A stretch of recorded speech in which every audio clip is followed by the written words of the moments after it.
Hello everyone, welcome to the series on synopsis and summaries of famous works of literature. And in this video, we are going to discuss The Faerie Queene by Edmund Spenser. Introduction. Edmund Spenser's The Faerie Queene is one of the most significant works in English literature. Despite the variety and beauty of his shorter poems, The Faerie Queene stands out as Spenser's magnum opus. This epic poem, composed in the late 16th century, is renowned for its complex allegory, rich style, and innovative technique.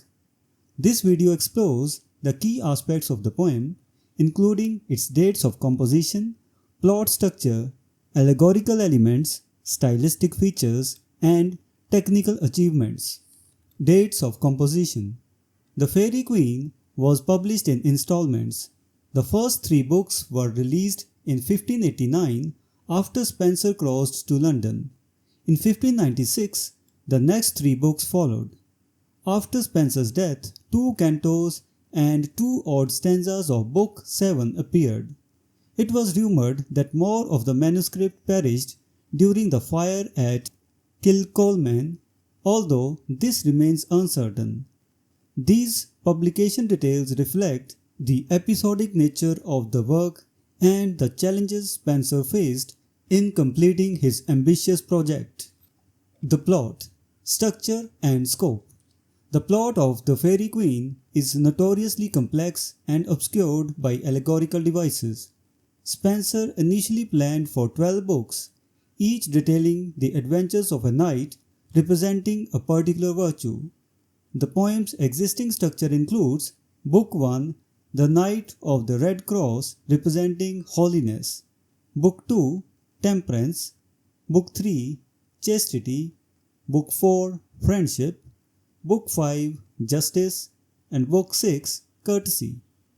Key characters and elements. The central character across these narratives is Prince Arthur, who appears at critical moments and is destined to marry Gloriana, the Queen of Fairyland. The plot is leisurely and elaborate, filled with incidents and digressions. By the 5th book, the storyline weakens, and it is arguably fortunate that only half of the intended story was completed, as the plot's intricacy was becoming increasingly difficult to sustain. The allegory, complexity and themes. The allegory in The Faerie Queene is the most complex in the English language, with each of the 12 planned divisions containing numerous smaller branches. 3 main strands run through the narrative. Arthurian and classical romance characters, including Arthur, Merlin, Saracens, fauns and satyrs. Allegorized moral and religious virtues and vices. Examples include Una, truth, Goyon, temperance, Duessa, deceit, and Orgoglio, pride. Elizabethan, political, historical, religious elements. Gloriana represents Queen Elizabeth I, Duessa may represent Mary, Queen of Scots, Archimago may be the Pope, and Artegall, justice, is said to be Lord Grey. Function and effect. The allegory winds and multiplies in a bewildering fashion.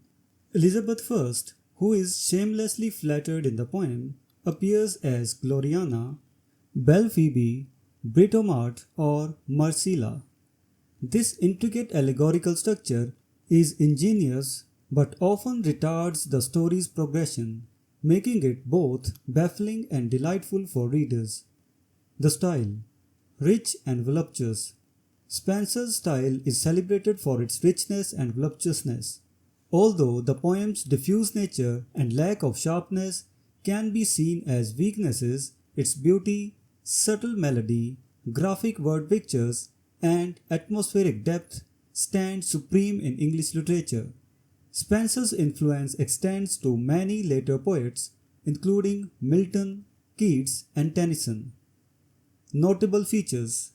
The style of The Faerie Queene is characterized by subtle and sustained melody. The poem's musical quality is a defining feature. graphic word pictures, vivid and detailed descriptions that create strong visual images, magical color of atmosphere. The poem's setting and mood are richly depicted. The technique, archaic diction. Spenser devoted great care to the poem's formal aspects, using archaic diction to enhance the old world atmosphere. He often invented words or word forms to suit the narrative's needs, such as blend for blind, cast for cast, and wild for while. This choice of language, while criticized by some contemporaries like Ben Jonson, generally complements the poem's overall tone.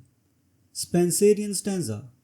Spenser introduced the Spenserian stanza consisting of 8 lines of 10 syllables followed by a 12-syllable line, with a rhyme scheme of AB, ABB, CB, CC. This stanza form provides a suitable pace for the narrative, with its complicated rhymes reflecting the interwoven harmonies of the style. The long final line serves as either a dignified conclusion or a link to the succeeding stanza. Sound and rhythm. Spenser's use of alliteration, vowel music, and cadence is masterful. These elements are crafted to enhance the poem's auditory appeal, making Spenser nearly peerless in his ability to create a sumptuous and appropriate sound space. Conclusion. The Faerie Queene by Edmund Spenser remains a towering achievement in English literature. Its complex allegory, rich style, and innovative technique make it a masterpiece that continues to inspire and influence. Despite its weaknesses, the poem's beauty and depth ensure its enduring significance. As one immerses in its pages, one is not merely reading a story, but experiencing a rich woven tapestry of language, symbol, and meaning. So this was the discussion on The Faerie Queene by Edmund Spenser. We will meet in the next video and discuss some other work. Until then, goodbye and thank you.